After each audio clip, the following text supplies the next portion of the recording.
Halo semuanya, dimanapun kalian berada, kembali lagi bersama saya Daryasa. Pada video kali ini melanjutkan petualangan Ryo yang memiliki ingatan Haruto. Sedikit menceritakan kehidupan Amakawa Haruto di masa kecil. Waktu itu dia dekat dengan seorang gadis bernama Ayase Miharu yang tinggal bersebelahan dengannya. Tumbuh bersama, sehingga masing-masing dari mereka menganggap sosok istimewa. Namun karena orang tua Haruto bercerai, mereka jadi berpisah. Sebelum berpisah, Miharu dengan sedih meminta Haruto jangan pergi. Haruto berjanji saat dewasa dia akan kembali. Sampai mengajak di saat itu ayo menikah agar bisa selalu bersama.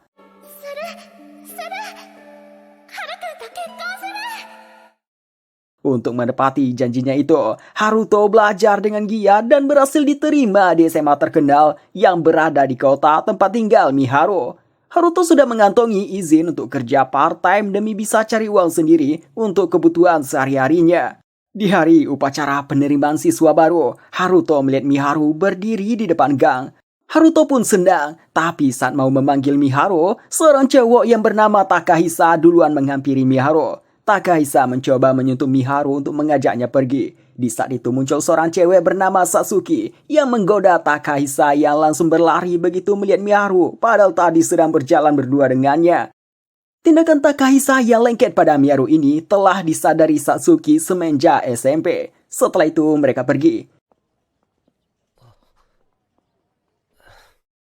Mereka bertiga menemui adiknya Takahisa yang cewek bernama Aki baru masuk SMP. Dan yang cowok bernama Masato baru naik kelas 6 SD.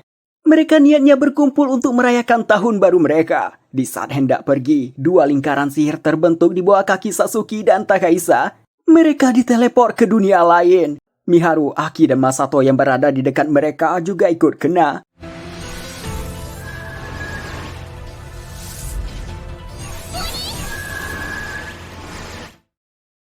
Di saat itulah Ryo dan yang lain melihat 6 cahaya berbeda warna dari langit. Aisyah yang merasa terhubung dengan Miharu meminta Ryo menyelamatkan orang yang berada di tempat yang dia tunjukkan. Miharu, Aki, dan Masato diteleport ke suatu padang rumput. Jelas mereka heran dengan apa yang terjadi. Miharu mencoba melihat lokasinya dengan e-maps, tapi tidak ada sinyal. Tiba-tiba muncul bandit. Beberapa saat setelah itu, Ryo muncul di tempat teleportasi. Ryo merasakan jejak sihir dimensi. Di sana dia menemukan HP Miharu. Dia heran apa yang terjadi. Tidak jauh dari sana, Ryo menemukan pedagang budak dengan para bandit dan prajurit sewaannya yang banyak. Ryo mengatakan dia mencari orang yang menjatuhkan benda ini. Si pedagang itu langsung mengatakan tidak tahu. Tiba-tiba Ryo mendengar bahasa Jepang yang meminta tolong dari dalam kereta kuda. Ryo mengatakan ke pedagang budak kalau itu suara dari orang yang dia cari. Suara itu meminta tolong. Ryo pun menanyakan maksudnya. Karena Ryo mengerti bahasa mereka yang tidak pedagang ini mengerti, dia langsung memerintahkan bunuh Ryo. Ryo dikelilingi. Melihat gerakan mereka yang terkontrol, Ryo menyadari mereka terbiasa bertarung dalam kelompok. Meski begitu, mereka dengan mudah dihabisi sama Ryo.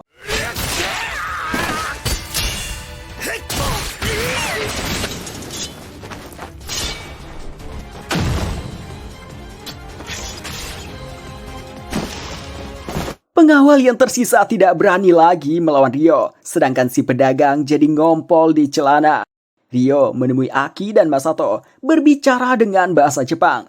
Aki menanyakan tentang Ryo yang bisa bahasa Jepang. Ryo mengatakan akan dia jelaskan nanti, lalu menanyakan apakah ada lagi yang ditangkap. Masato menunjukkan ke satu kereta. Ryo pergi ke sana membuka gerbongnya dan dia pun terkejut.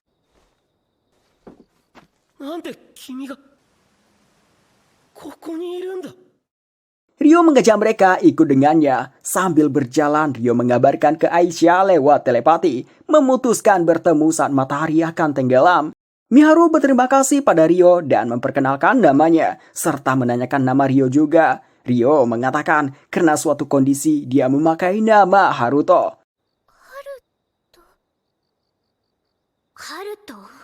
Aki tampak kesal mendengar nama itu. Menyadari Aki yang kesal, Miharu mengkode Aki dengan memanggil namanya. Mengetahui nama cewek ini Aki, Ryo langsung terkejut dan langsung sadar kalau Aki adalah adiknya sebagai Haruto yang berusia 3 tahun di bawahnya. Tapi dia tidak pernah lagi bertemu dengannya semenjak Haruto pergi bersama ayahnya di waktu kecil. Masato juga memperkenalkan namanya, dia Sendo Masato, adiknya Aki. Ryo ingat betul, dia sebagai Haruto tidak punya adik laki-laki. Selain itu, Masato tidak memakai nama keluarga Makawa, yang berarti ibunya Haruto menikah lagi dengan ayahnya Masato. Mereka sampai di tempat yang menurut Ryo cocok dan aman untuk meletakkan rumahnya. Sario hendak mengajak masuk, Aisyah dan Celia datang. Celia langsung menghampiri Ryo menanyakan apakah Ryo tidak kenapa-napa. Celia langsung sadar mereka ini orang yang diminta Aisyah selamatkan. Ryo memperkenalkan mereka. Celia juga memperkenalkan diri. Mereka masih tampak tercengang melihat orang yang terbang dan bingung juga dengan bahasa Celia. Ryo memberitahu mereka kalau ini Celia Sensei penyelamatnya. Celia juga tidak mengerti bahasa Jepang, jadi Ryo yang menerjemahkannya. Melihat itu, Aisyah mencium kening Celia dan juga Miharu. Dia melakukannya untuk membuat jalur komunikasi sementara antara keduanya, sehingga saling mengerti meski beda bahasa. Aisyah bisa mengerti bahasa Jepang karena dia tahu apa yang Ryo tahu, begitu sebaliknya. Ryo mengajak masuk ke rumahnya. Di dalamnya tampak cukup luas dengan 2 lantai. Ryo menyarankan mereka mandi dulu sebelum melanjutkan pembicaraan. Selagi mandi, Celia memberitahu nama asli Haruto itu Ryo, sedangkan Aisyah bukan manusia, melainkan roh yang mengikat kontrak dengan Ryo. Celia tidak tahu detailnya karena juga baru ketemu. Sementara itu, Ryo menyiapkan makanan. Selagi itu, menceritakan ke Masato kalau Masato dan yang lain seperti dipindahkan ke dunia ini. Masato merasa ini mirip dengan game RPG dan sadar kalau tidak ada Haruto, dia dan yang lain dalam bahaya. Para gadis selesai mandi. Celia menggunakan pakaian olahraga milik Aki yang baru dia beli saat upacara penerimaan. Celia merasa pakaian ini mudah untuk bergerak dan nyaman digunakan. Karena mereka pada tidak punya baju ganti lagi, Ryo mengajak besok belanja kebutuhan sehari-hari di Amande. Ryo meminta mereka tidak usah khawatir tentang uang.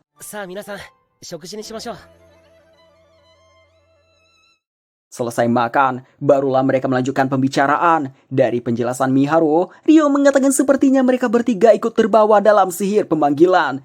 Miharu menanyakan, apakah kami tidak bisa kembali lagi? Ryo tidak tahu, kasus mereka ini berbeda dengannya yang terlahir kembali ke dunia ini setelah meninggal dalam kecelakaan lalu lintas saat mahasiswa. Celia menghubungkan cerita Miharu dengan 6 pilar cahaya yang dia lihat hari ini dengan 1000 era suci, yang kemungkinan ada kaitannya dengan legenda 6 dewa bijak, di mana 1000 tahun setelah perang dewa dengan iblis, 6 batu suci bersinar, kemudian pilar cahaya menjulang ke langit, lalu muncul pahlawan yang mengenakan pakaian dewa ganas dan suci sebagai pengganti 6 dewa bijak. Mereka akan membimbing seluruh umat manusia. Ryo tahu cerita itu, tapi dilihat dari Miharu, Aki, dan Masato yang tidak mendapat apa-apa, Ryo merasa mereka bukan pahlawan. Miharu menceritakan sebelum dipindahkan dia bersama 2 orang lainnya yang duluan dipindahkan. Miharu menanyakan apakah mereka berdua datang ke dunia ini juga. Ryo tidak menjamin, tapi dia rasa iya. Miharu tampak khawatir bagaimana nasib mereka. Dia dan yang lain beruntung menemui nasib baik ditolong Ryo. Tiba-tiba Aisyah mengantuk, langsung mengajak Ryo tidur.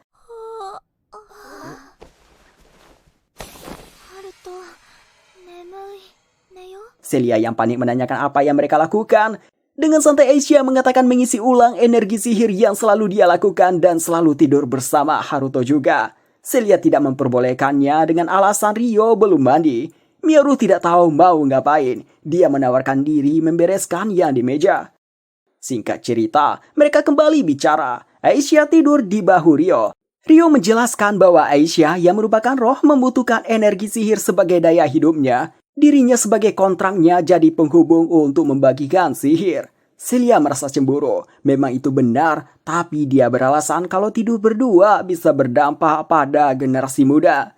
Karena itu, Aisyah memilih tidur dengan Miharu. Dia merasakan energi sihir yang besar pada Miharu meski tidak sebanyak Haruto.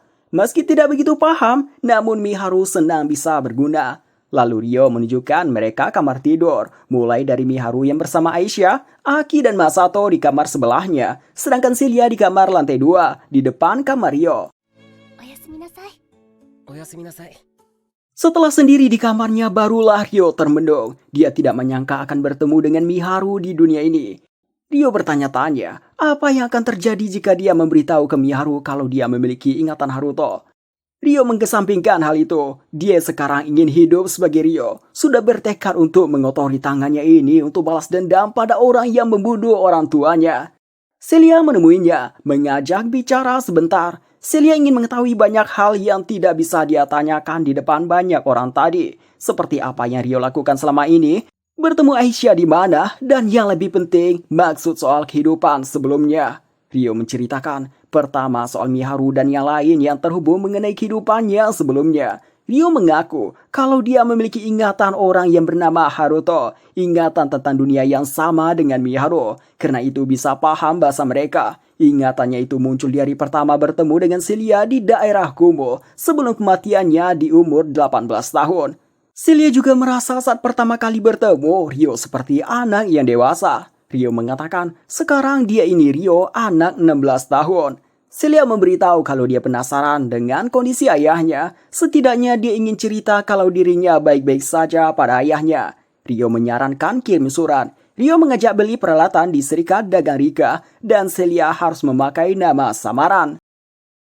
Berpindah ke ibu kota kerajaan Beltran di kerajaan Beltrum, Reis menemui Charles. Dia basa-basi mengenai tunangan Charles yang diculik.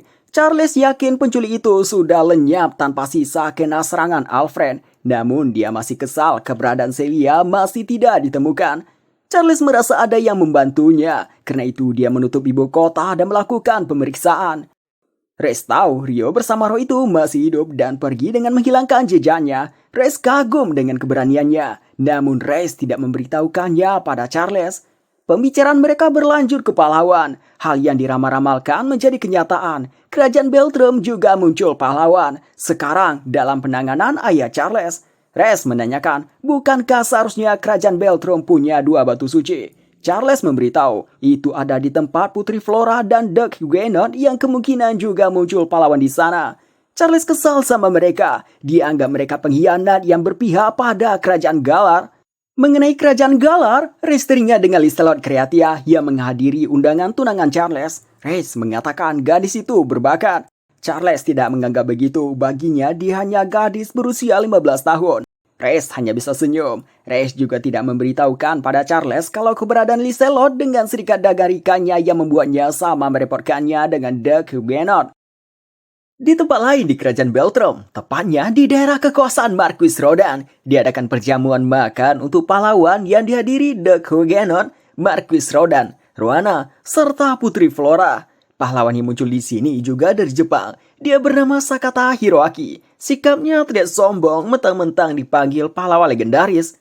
Sebelum dipindahkan ke dunia ini, dia sedang membaca web novel yang menurutnya template.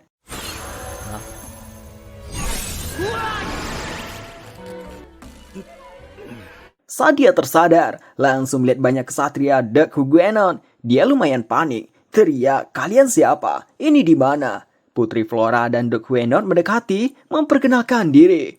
Mendengar seorang putri dan seorang Doug, Hiroaki merasa ini mirip dengan prolog di Isekai. Putri Flora mengatakan, berdasarkan ramalan 1000 tahun setelah sejarah terukir, akan muncul seorang pahlawan yang muncul di bawah batu suci. Pedang yang dipegang adalah bukti seorang pahlawan. Hiroaki juga heran kenapa dia tiba-tiba memegang katana. Namun melihat katana keren ini, jiwa wibunya jadi meronta-ronta. Melihat sikap seorang putri yang sopan padanya, Hiroaki menyadari pahlawan punya posisi tinggi. Hiroaki langsung mengubah sikapnya. Dia berlagak dominan karena merasa dia seorang karakter utama di cerita isekai yang template. Selain itu dia mengerti bahasa dunia ini. Sakata Hiroaki. Kembali ke waktu sekarang, Hiroaki mempertegas posisinya. Dia mengancam kalau ini sebuah penculikan. Dia punya kekuatan tapi direbut tanpa alasan yang jelas. Putri Flora hanya bisa menunduk meminta maaf. Hiroaki malah menjadi-jadi, membuat Putri Flora kesulitan. Stewart kesal dengan sikapnya itu. Dia mengingatkan kalau sikapmu itu tidak sopan terhadap Putri. Doug Huguenot langsung memarahi anaknya itu dan meminta maaf pada Hiroaki. Doug Huguenot mengatakan mengenai penculikan itu salah paham, lalu dia memberitahu situasi saat ini. Berpindah ke tempat Rio, mereka akan pergi berbelanja. Aki dan Masato tinggal. Rio meminta mereka sebisa mungkin jangan keluar rumah. Setelah itu mereka pergi. Celia digendong Aisyah, sedangkan Rio menggendong Miharu tapi izin dulu. じゃ、失礼します。 Miharu takjub dengan pemandangannya. Saat ditanya apakah Miharu takut, Miharu spontan bilang tidak, asal bersama Haruto. Setelah itu dia malu sendiri.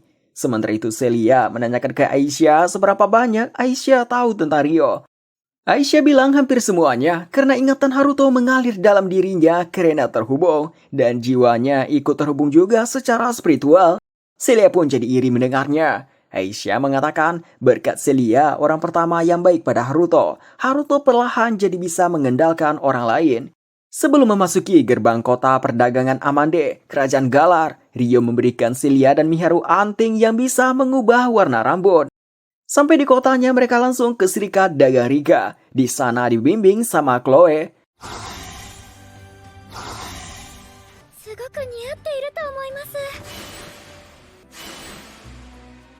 Rio pergi keluar untuk mencari informasi. Rio tidak menemukan informasi yang berguna mengenai penculikan kemarin. Juga tidak menemukan informasi mengenai Satsuki dan Takahisa. Ketika kembali Rio melihat Miharu yang lagi memilih pakaian dalam.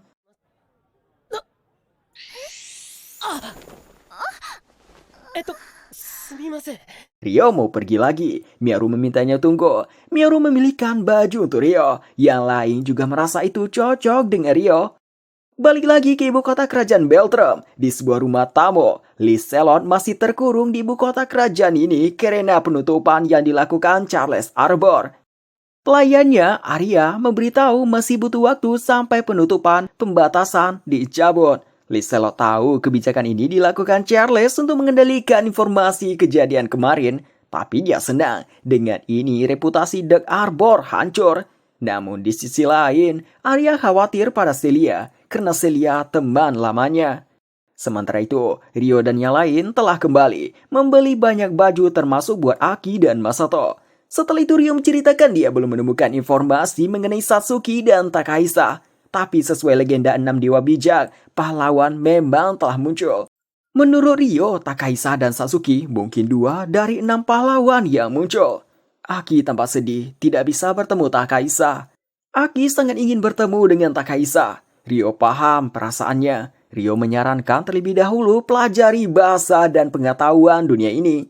Soal rencana ke depannya, Rio ingin bicara dulu dengan kenalan yang bisa dia percaya, warga desa roh. そろそろご飯にしようか。よかったら私も手伝います。 Miharu membantu Rio memasak. Aki yang melihat Miharu tampak dekat dengan Rio membuatnya sedikit heran. Soalnya Miharu itu tidak terbiasa dengan cowok. Melihat mereka berdua, Celia juga ingin bisa memasak juga. Rio pun menawarkan Celia mencoba memasak.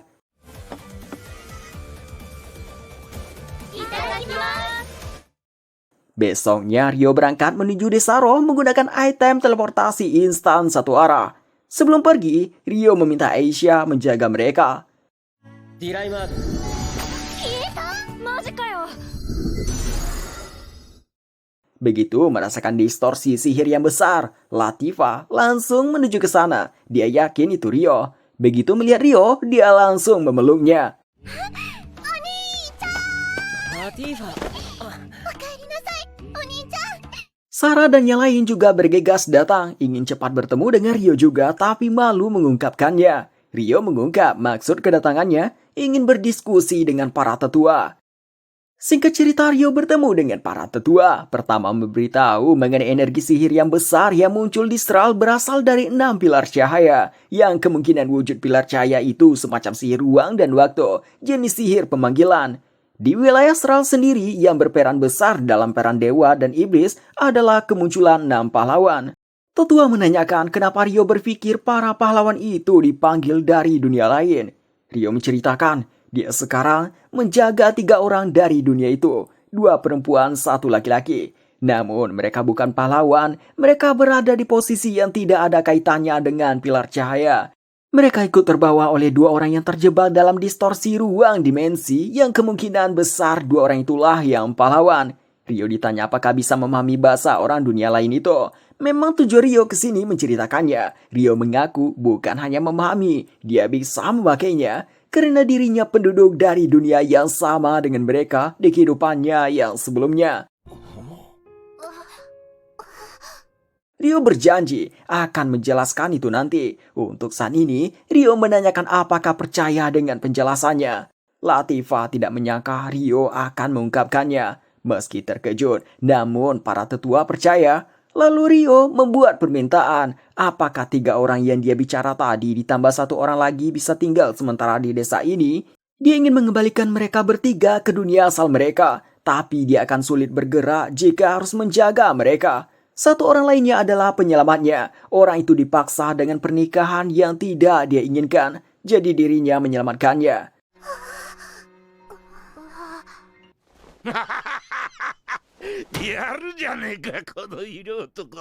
Para tetua setuju menjaga mereka, tapi meminta Rio katakan ke mereka untuk berjanji merahasiakan informasi mengenai desa ini.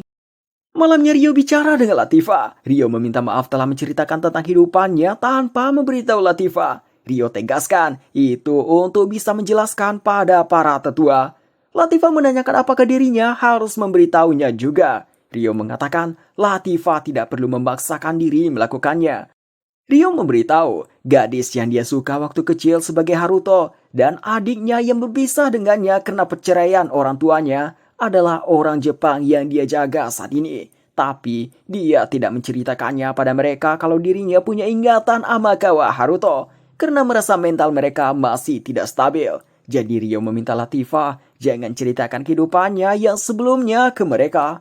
俺とラティファだけの秘密にしておきたいからかな。 Besok paginya Rio izin berangkat karena item sihir teleportasi searah, jadi dia kembali dengan terbang seperti biasa. Berpindah ke kastil kerajaan Galar di ibu kota Galtuk. Liselot melaporkan detail kerajaan Beltrum pada Raja Kerajaan Galar, Francois Galar. Raja Francois meminta Liselot pergi sebagai utusan ke tempat Dek Huguenot untuk mengatur surat undangan pada mereka dan pahlawan mereka. Raja Francois ingin membuat acara memperkenalkan pahlawan kerajaan Galar. Ketika diberitahukan nama pahlawan kerajaan Beltrum adalah Sakata Hiroaki, Liselot sedikit terkejut karena itu nama orang Jepang.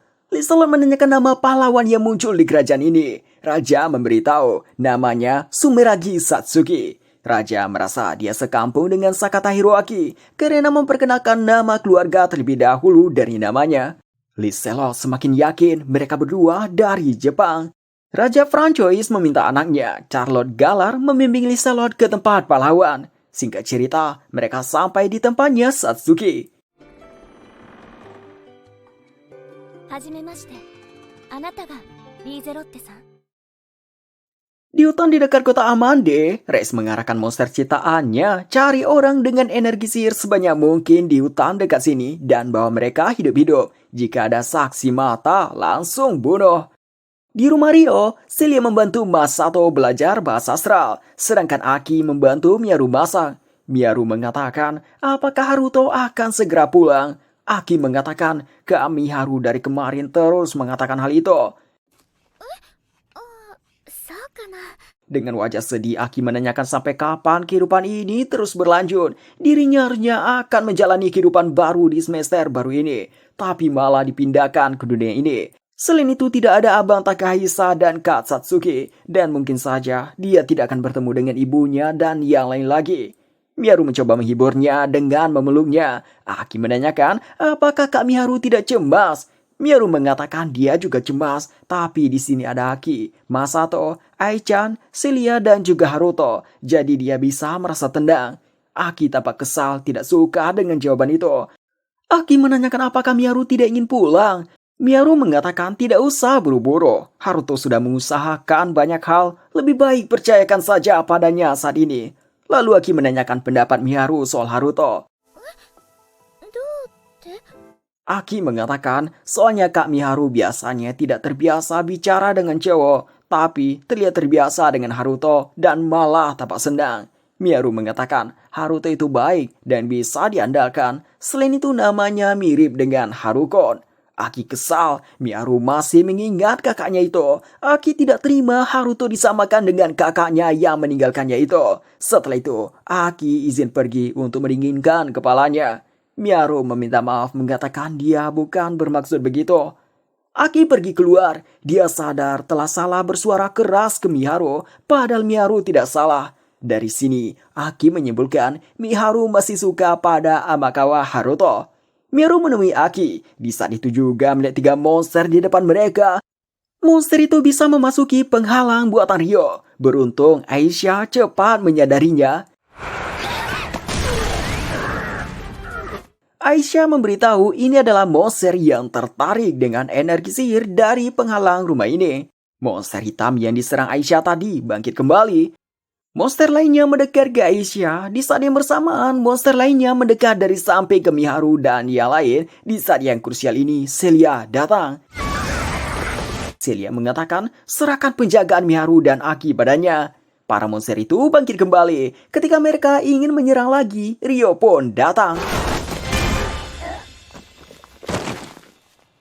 Ryo merasakan sensasi keras saat memukul monster hitam ini. Ryo meminta Aisyah atasi 2 monster lainnya. Dia akan mengatasi yang hitam.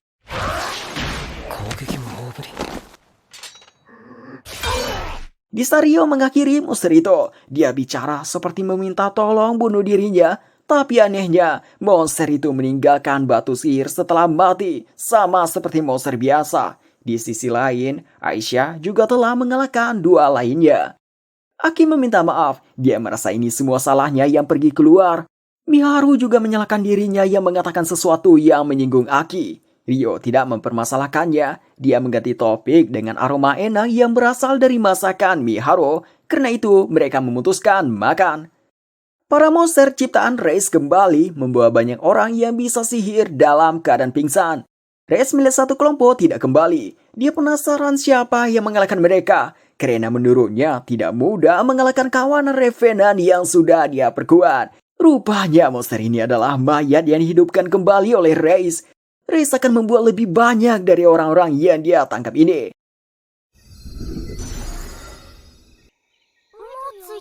Hai. Ryo kembali ke desa roh bersama yang lain. Menyadari sihir ini, Latifah langsung bergegas menemui Ryo bersama para gadis lain.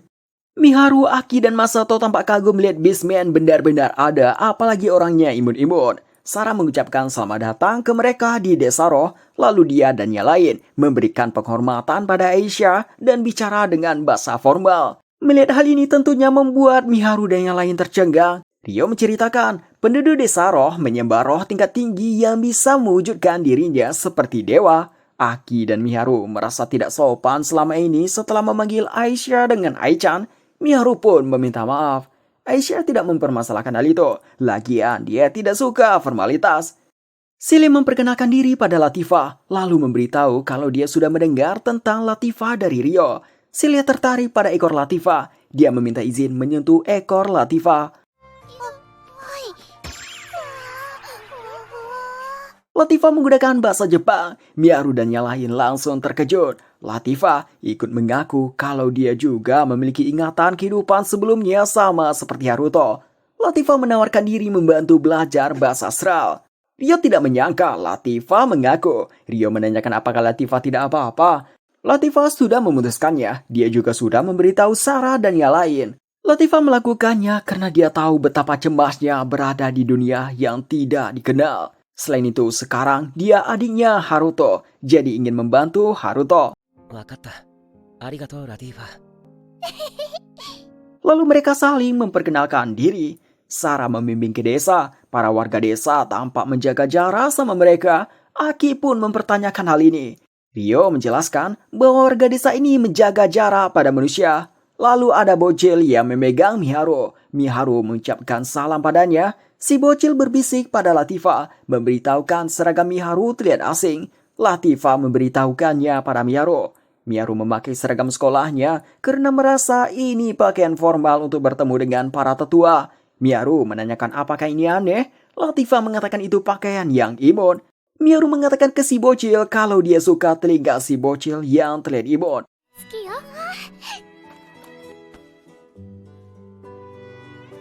Dari sana, warga desa roh pada mendekat dan bicara dengan manusia, sampai mereka langsung menjadi dekat. Latifah memperhatikan cewek yang disukai Haruto semasa kecil. Latifah menganggapnya cantik.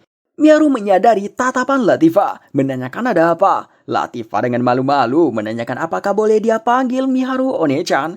Miharu dengan senang hati mengizinkannya, juga meminta bolehkah dia panggil Latifah-chan.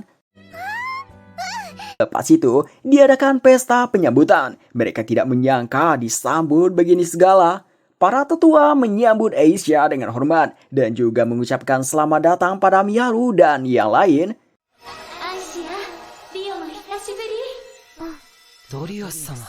Setelah Darius muncul, pesta dimulai. Habis itu mereka dibimbing ke tempat tinggal mereka dan para gadis mandi bersama setelahnya. Karena pemandian terbuka, mereka bisa melihat bintang di langit. Aki dan Miharu menganggap ini indah. Tapi setelah itu Aki sedih lagi, bertanya apakah suatu saat bisa pulang. Dengan senyum, Miharu mengatakan pasti suatu saat nanti. Sementara itu Masato menanyakan kenapa Kak Haruto begitu kuat. Haruto mengatakan ada sesuatu yang harus dia lakukan. Demi melakukan itu dia harus menjadi kuat. Masato ingin jadi kuat juga agar bisa melindungi Miharu dan Aki.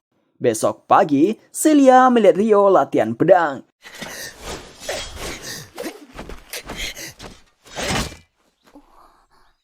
Mereka bicara, Ryo mengatakan Miharu dan yang lain sudah bisa berbaur di sini. Jadi Ryo mengajak mari kirimkan surat untuk orang tua Celia. Celia berterima kasih, namun menanyakan apakah ini tidak membebani Ryo. Bukankah ingin mengembalikan Miharu dan yang lain ke dunia asal mereka? Ryo mengatakan sudah memutuskan ingin membantu Celia, sama halnya dengan membantu Miharu dan yang lain. Jadi setelah mengirim surat, dia akan ke Rodania untuk mencari info mengenai pahlawan. Celia meminta tidak usah sungkan meminta bantuannya, bagaimanapun dirinya adalah penyihir dengan mana terbanyak di Beltrum.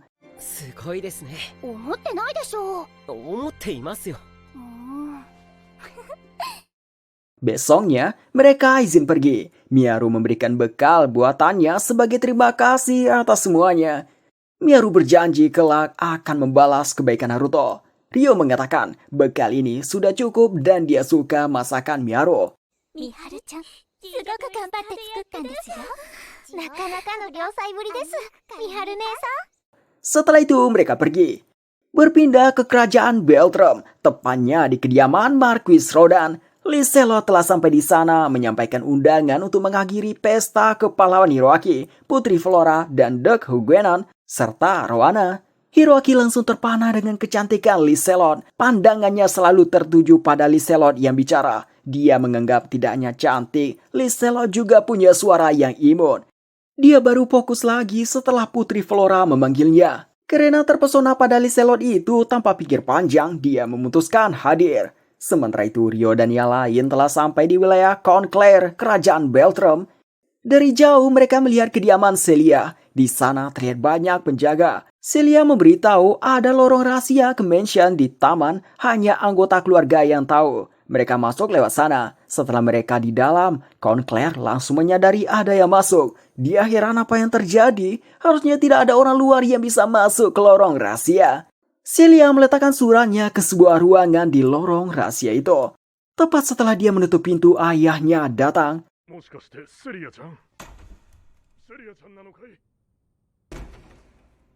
Contclair melihat surat dari Celia. Isinya pertama, meminta maaf pada ayah dan ibunya telah membuatnya khawatir. Namun meminta tenang karena dirinya sekarang hidup tenang dan aman bersama orang yang dia percayai. Celia berjanji akan datang lagi dan menjelaskan semuanya.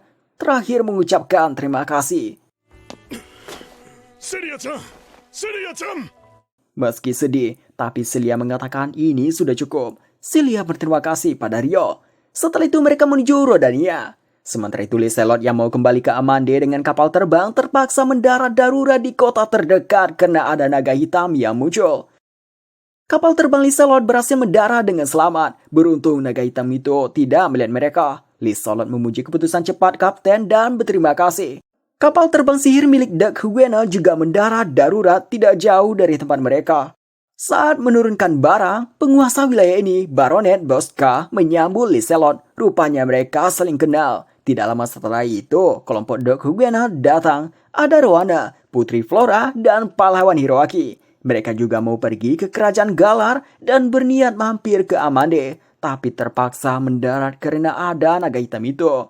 The Huguenot mengajak Liselot bicara dulu, meminta Baron Bosca menyiapkan tempat. Sementara itu Rio, Aisyah, dan Celia sampai di Rodania, wilayah kekuasaan Marquis Rodan Kerajaan Beltram. Di saat Celia dan Rio melihat tempat, Aisyahnya menghilang. Rupanya dia pergi ngemil sendirian. Rio meminta maaf ke si pedagang menanyakan berapa harganya. Rupanya telah dibayar sama pria mabuk ini. Si pedagang menawarkan Rio dan Celia makan juga, mengatakan tidak usah khawatir, pria mabuk di sana yang traktir. Dia telah mendapat upah yang besar karena pekerjaan keberangkatan kapal milik pahlawan, jadi dia ingin berbagi.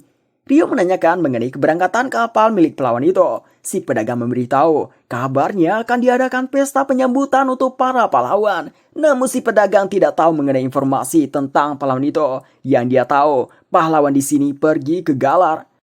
Liselot memulai pembicaraan dengan kelompok The Huguenot. Karena pahlawan tidak tahu mengenai naga itu, Liselot menjelaskan kalau naga itu adalah makhluk pembawa petaka yang sudah di luar kendali manusia. Untuk antisipasi kemungkinan terburuk, Liselot menyarankan meninggalkan kota ini dan mempertimbangkan evakuasi penduduk. Baron Bosca meminta serahkan saja bagian evakuasi penduduk padanya. Liselot menanyakan bagaimana dengan The Huguenot. Sebelum The Huguenot menjawab, Hiroaki menanyakan pertanyaan yang sama pada Liselot. Liselot mengatakan dia akan kembali ke Amande karena dia penguasa kota itu. Tapi karena naga itu, dia berencana kembali dengan jalur darat. Perjalanan diperkirakan memakan waktu dari pagi sampai maghrib.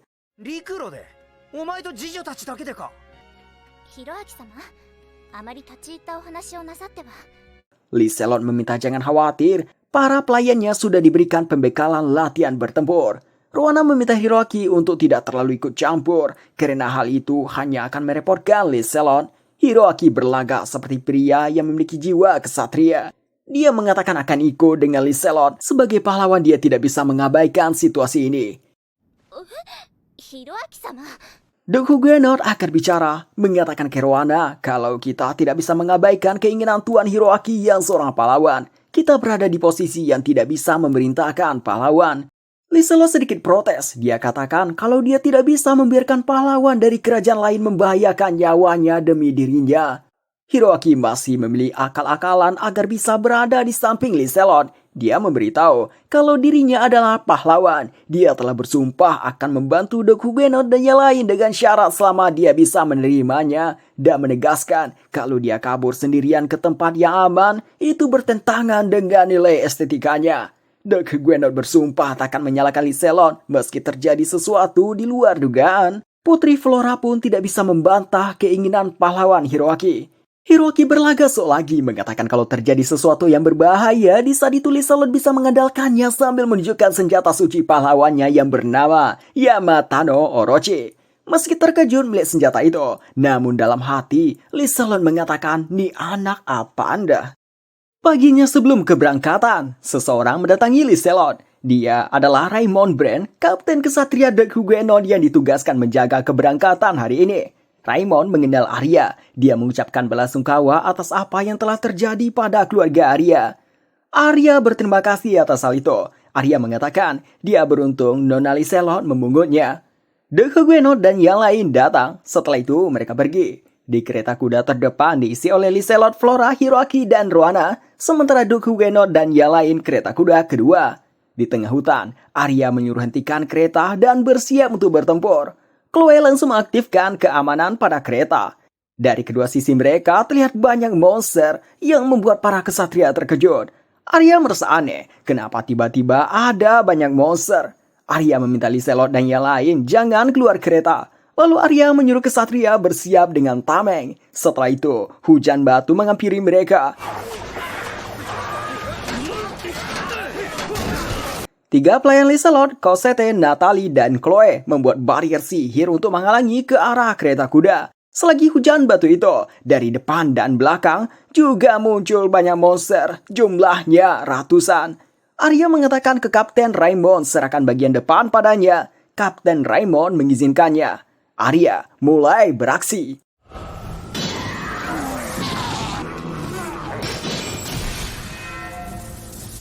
Player Liselot yang lain juga mulai bergerak menghadapi monster yang berada di sisi samping. Rupanya semua ini ulah dari Reis. Dia memperhatikan dari langit tidak jauh dari sana. Tujuannya melakukan ini untuk menculik Liselot yang dia anggap pengganggu. Reis melihat Arya orang yang luar biasa. Bahwa Liselot yang lain juga tanpa bisa diandalkan. Meski begitu, Reis melihat masih ada celah. Sementara itu di dalam kereta kuda, Hiroaki adalah orang yang paling panik. Karena tidak bisa melihat keluar, dia menanyakan apa yang terjadi. Apakah yang di luar baik-baik saja? Liselot meminta untuk tenang, memberitahu bahwa mereka yang ada di luar adalah ahli bertarung. Hiroaki masih belum tenang, soalnya kesatria sudah sebanyak itu, tapi sampai saat ini masih belum mendang. Selain itu, tidak ada penjelasan apapun dari luar. Putri Flora meminta percayakan saja pada mereka. Hiroaki mengatakan perkataan yang kejam kalau dia tidak bisa mempercayai orang yang tidak dia kenal dan yang percaya begitu hanya orang bodoh. Putri Flora tertunduk lesu mendengarnya. Liselot hanya bisa menghela nafas dengan sikap Hiroaki ini. Untuk menghibur Putri Flora, Liselot pura-pura takut. Dia memegang tangan Putri Flora mengatakan dia sebenarnya ketakutan. Jadi meminta izin menggenggam tangan Putri Flora. Putri Flora tampak ceria lagi. Tiba-tiba terjadi goncangan. Hiroaki semakin cemas di buahnya. Dia tidak tahan lagi. Dia mengeluarkan pedang sucinya lalu pergi keluar. Rohana sudah mencoba menahannya tapi Hiroaki tetap keluar. Liselot kesal dengan sikap pahlawan ini. Mau tidak mau Liselot juga keluar. Liselot meminta Putri Flora tetap berada di sampingnya. Liselot menggunakan barrier sihir juga. Liselot heran monster sebanyak ini tinggal di hutan. Hiroaki dan Rohana masih di depan kereta kuda. Tampaknya melihat situasi ini Hiroaki tidak berani membantu. Hiroaki menanyakan apakah kita bisa mendang. Liselot mengatakan ini bukan situasi yang bisa diputuskan oleh orang amatiran seperti kita. Liselot meminta Rohana menjaga Putri Flora juga karena dia akan membantu yang terluka. Selagi menyembuhkan para kesatria, Arya menghampirinya menanyakan kondisi Liselot. Liselot meminta ceritakan situasinya. Arya memberitahu, kita masih terkepung dari 3 arah. Arah depan sudah dia atasi, sisi samping dia serahkan pada pelayan lain, sekarang dia mau ke belakang. Melihat Arya pergi ke belakang, Reis menganggap pengalihannya berhasil. Kapten Raimon takjub dengan kemampuan Arya yang memotong-motong monster dalam sekali tebasan. Arya meminta Kapten Raimon dan yang lain membantu sisi kanan dan kiri. Dia akan mengatasi di sini sendirian. Melihat kehebatan Arya tadi, Kapten Raimon menurut. Tiba-tiba muncul Minotaurus yang menggaum dengan keras. Hiroaki menganga di buahnya. Putri Flora dan Rohana ketakutan karena ini monster mengerikan yang hampir membunuh mereka dulu. Monster ini dianggap legendaris karena muncul pada saat perang dewa dan iblis. Tidak diduga dua lainnya muncul dari arah belakang. Arya ingin ke tempat Liselot namun banyak monster yang menghalangi jalannya. Selain itu, di tempatnya juga ada satu Minotaurus. Minotaurus di tempatnya Liselot mukul kereta kuda. Semua tempat tercengang melihatnya. Begitu juga dengan Hiroaki yang makin ketakutan. Satu Minotaurus sekarang mengarah ke Putri Flora, menjulurkan tangannya. Flora yang ketakutan membuatnya tidak mampu bergerak. Beruntung Liselot duluan menyelamatkannya. Kali ini si Minotaur mengayunkan pedangnya. Rio datang menolong.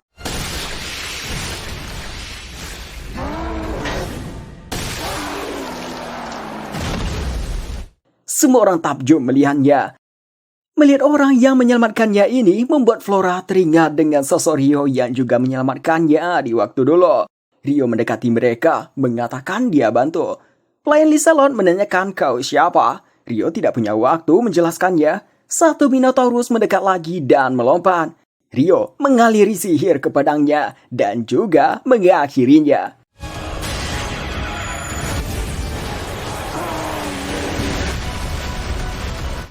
Orang-orang terkejut lagi. Monster sebesar itu bisa dihempaskan sangat jauh. Sementara Putri Flora sama seperti dulu yang melihat Rio dengan penuh takjub. Dari kabut asap muncul Minotaur terakhir yang menyerang tiba-tiba. Tidak disangka dalam kondisi seperti ini Rio masih bisa menghindarinya lalu mencincang tubuh Minotaur itu.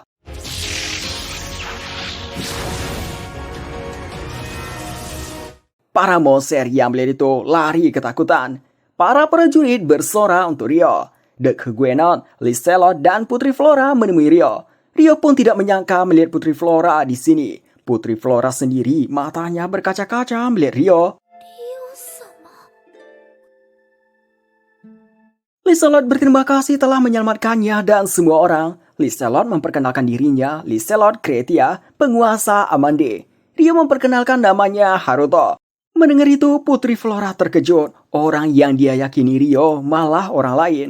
Liselot melanjutkan memperkenalkan Putri Flora dan The Huguenot.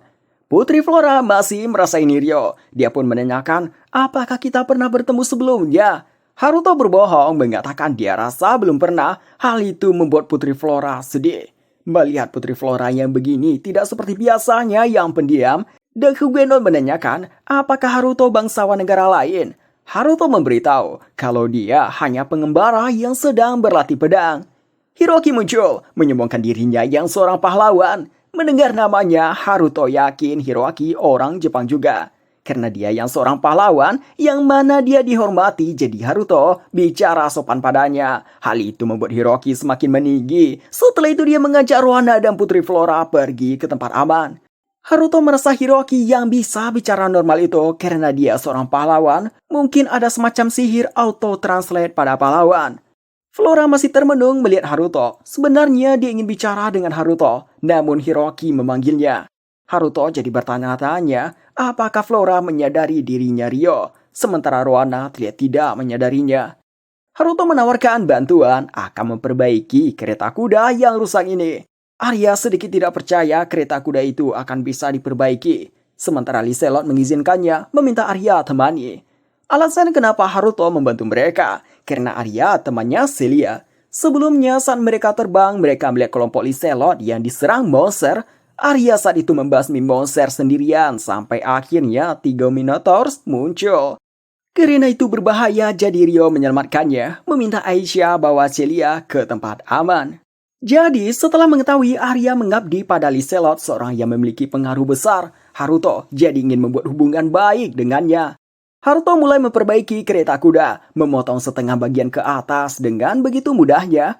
Liselot menanyakan itu pedang suci kan? Sekelas artefak kuno. Haruto membenarkannya, padahal sebenarnya pedangnya ini pedang roh. Selagi Haruto memperbaiki kereta kuda, pelayan Liselot yang mempersiapkan minuman membicarakan mengenai Haruto. Betapa kerennya Haruto. Mereka bertiga tertarik pada Haruto, tidak terkecuali dengan Natalie.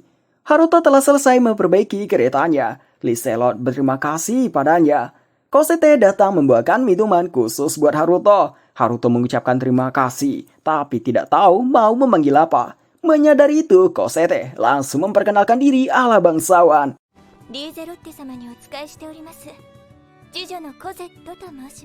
Hal itu membuat Chloe dan Natalie terkejut, bahkan Arya dan Liselot juga. Haruto mengatakan orang yang bekerja pada Liselot semuanya elegan. Mendengar itu Liselot tidak bisa menahan tawanya. Haruto pun bingung dibuatnya. Jalan mereka terhalang oleh pedang besar milik Minotaur. The Huguenot tidak tahu cara menyingkirkannya. Hiroki muncul, menyuruh lihat baik-baik. Ternyata Hiroki mampu mengangkat dan melemparkannya.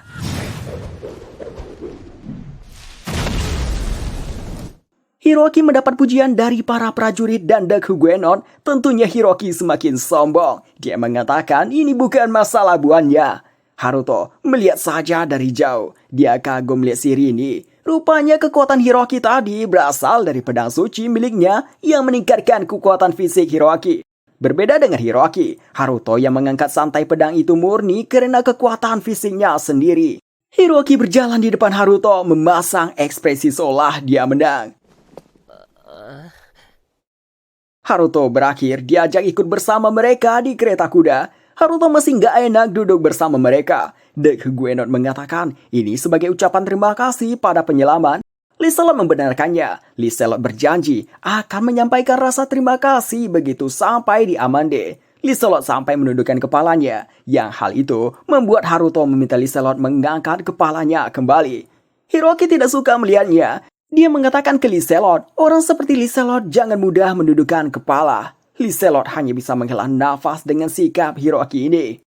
Sementara itu di desa Roh, Latifah mengajarkan bahasa Astral pada Miharu, Aki, dan Masato. Sekarang mereka bertiga sudah mahir bahasa Astral. Habis belajar, Masato langsung main sama orang-orang desa. Sedangkan Miharu, Aki, latihan teknik spirit bersama Orpia. Miharu cepat menguasai apa yang diajarkan Orpia, sementara Aki mengalami hambatan. Aki jadi bertanya-tanya dalam dirinya, kenapa dia nggak bisa-bisa? Apa yang berbeda? Apakah karena bakat? Orpia mengajak minum bersama. Aki yang masih memikirkan itu, izin jalan-jalan sebentar. Aki sampai di altar tempat Ria sering muncul. Di sana dia melihat bocil yang main rumah-rumahan. Hal itu membuatnya teringat akan masa kecilnya bersama abangnya Haruto dan Miaro. Waktu itu mereka juga main rumah-rumahan.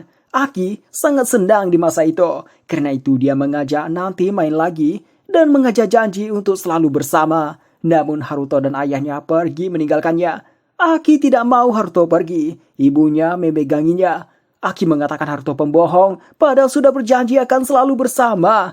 Haruto hanya bisa meminta maaf.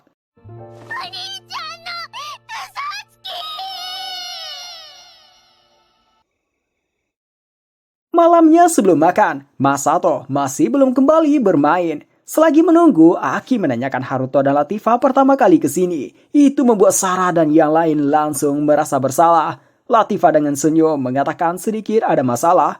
Orpia memberitahu, saat itu kami melakukan kesalahan. Sora menjelaskannya, pertama memberitahu mengenai bagian luar desa yang ada pelindungnya. Jika ada yang memasuki, akan ketahuan.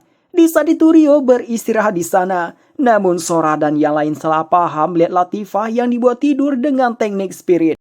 Mengira Rio telah menculik orang desa, jadi berakhir menangkap Rio.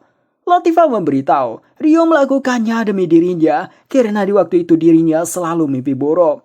Lalu Orpia dan Alma memberitahu di waktu Rio tertidur, Rio terlihat menangis, dia mengigau memanggil Michan.